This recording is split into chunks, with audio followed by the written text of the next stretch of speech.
Does your screen look like this? Scary fact. We're gonna be talking about hormone balance today, but I just wanted to update you guys on something.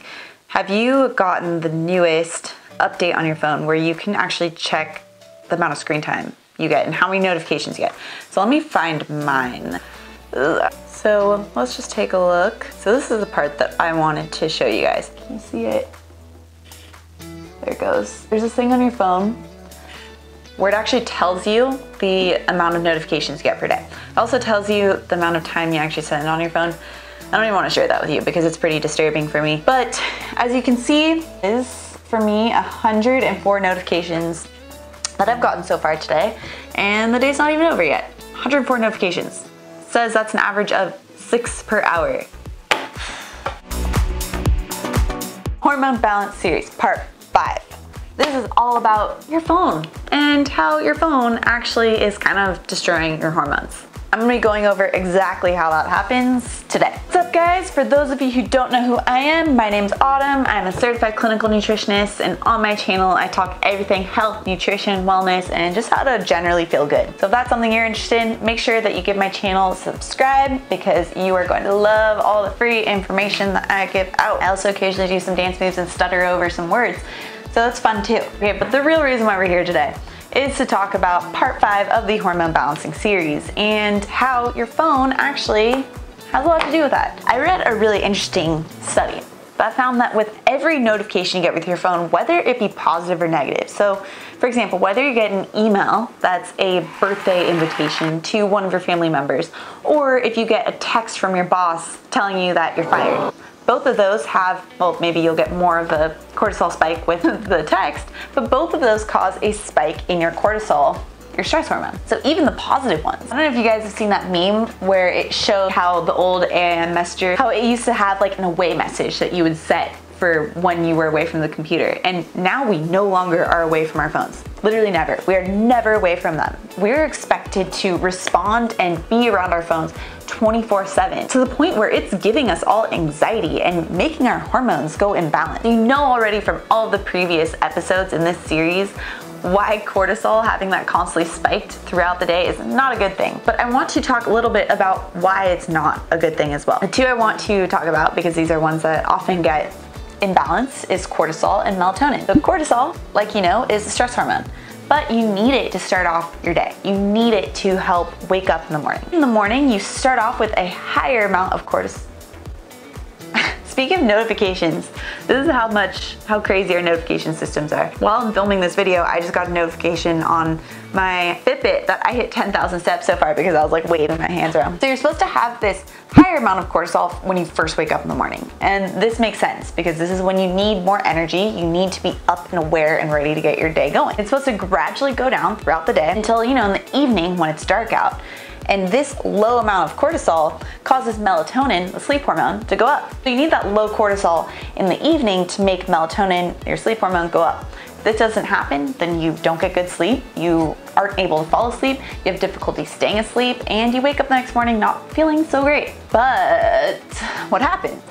An alert, a notification. All of this sensory overload makes it so that every time there's a notification on our phones, our cortisol goes up. So instead of having this gentle downward spike, you get a bunch of those little spikes in cortisol. That makes it so it's really difficult for your cortisol to come back down. Now, this is especially the case for people who are texting or using their phone right before bed. This is one of the worst things that you can do. Can't see it, but I'm like banging my phone to really emphasize this point. So that's where I'm gonna get into the first tip here. Now, let me make it clear. There's a lot of things that affect cortisol and make it so that it's spiking up throughout the day. We're focusing just on how your phone and, you know, these digital notifications really affect our hormone balance. There's a lot more, like I said, make sure you check out the other videos. I go into more of those in the rest of this hormone balancing series. But with your phone, one of the first tips that I want to give you guys is first to go on a total digital detox. I mean like at least a full 24 hours without using your phone. That means turning your phone off and not using your computer and not watching TV, literally not using any type of stimulating electronic. Just for 24 hours, maybe 36 or 72 if you're feeling real wild. Not a long time. I just want you to sort of detox and cleanse your body. Same way that, like, let's say you were to do a fast. cleanses your body of toxins. That's what we're doing, but with our mind. So by not having those notifications, you're not getting that spike in cortisol.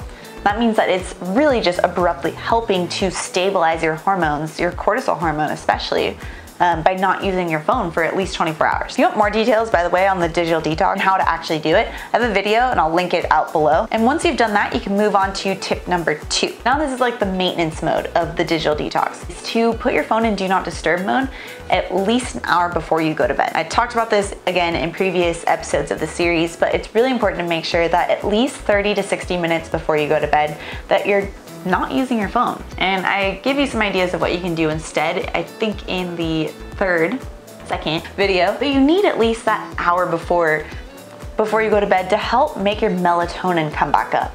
So especially if you have some difficulties falling asleep, staying asleep, or if you wake up feeling really not great, then this is the first thing I would recommend, is make sure that you are not using your phone 60 minutes before bed. And this goes for any electronics, by the way. Laptop, Kindle, Netflix, all of that. And a way to really not get anxiety by still hearing those notifications but not being able to check them during this hour, is to put your phone on do not disturb mode. And this is only during that time right before you go to bed and while you are asleep.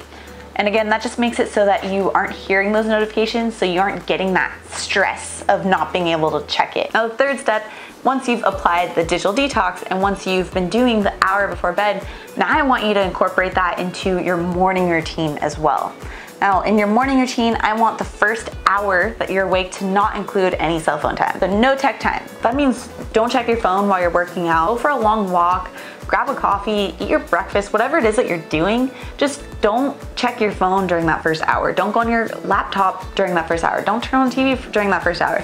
And that just helps to keep your cortisol levels more stable to a natural state of what they would be, at least in the morning and at night. And this helps to really buffer your day that way. If you guys follow me on Instagram, you know that I've had this really big history of anxiety, and it's actually been pretty severe. I shared a little while ago in this post, I shared about my experience of the last panic attack that I've had, which was a few years ago, and how I really decided that I needed to get my life together. This wasn't living. Like, you can't live this way. You can't live in a state where you feel like you're going to die every day. So that's when I really started incorporating a lot of the things I'm talking to you guys about, especially with this digital detox and with decreasing your notification and your tech time. I know this seems a little strange. It seems a little weird that just not using your phone for a bit will help to balance your hormones. All I have to say is do it for a week. Just do it for a week. Let me know how it goes. Comment below if you have done it for a week or if you've ever tried these tips before and you've found success, but it really does make a huge difference. I know it really helped my anxiety. It also has helped a lot of my clients with achieving their weight loss goals too. That's it for part 5.